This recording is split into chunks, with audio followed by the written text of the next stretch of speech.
qu'Israël cherche, en coordination avec les États-Unis d'Amérique, à organiser un forum pour les dirigeants régionaux, à la fin du mois de juin prochain. Selon le journal américain Axios, et d'après ce que lui ont confirmé deux responsables israéliens, la Maison-Blanche a discuté avec le Premier ministre israélien Naftali Bennett de l'idée de tenir une réunion qui inclurait des dirigeants de la région, dans le cadre de la campagne du président Biden. Visite prévue au Moyen-Orient, qui devrait avoir lieu à la fin du mois prochain. Des sources identiques ont indiqué que le sommet régional marquera la participation des pays qui ont adhéré à l'accord de paix, dont le Royaume du Maroc.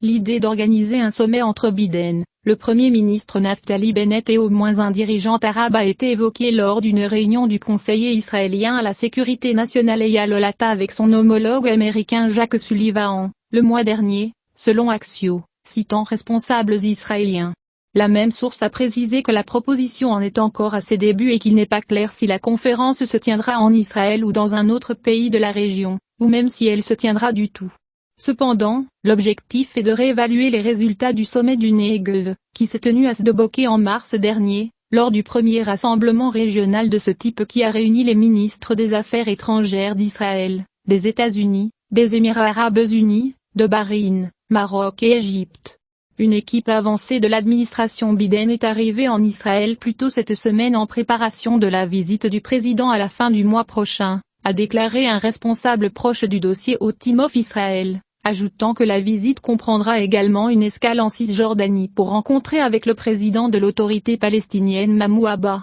Axios a déclaré que la visite de Biden, sa première au Moyen-Orient en tant que président, ne durerait que 24 à 36 heures. La Maison-Blanche a refusé de commenter le rapport. Le Maroc a participé au sommet du Negev, qui s'est tenu en Israël et auquel ont participé le secrétaire d'État américain, ainsi qu'un certain nombre de pays arabes qui ont normalisé leurs relations avec Tel Aviv. Les médias hébreux ont attribué la présence et la participation du Maroc à ce sommet aux mauvaises relations entre le Royaume et l'Iran, d'autant plus que Téhéran soutient le front séparatiste Polisario.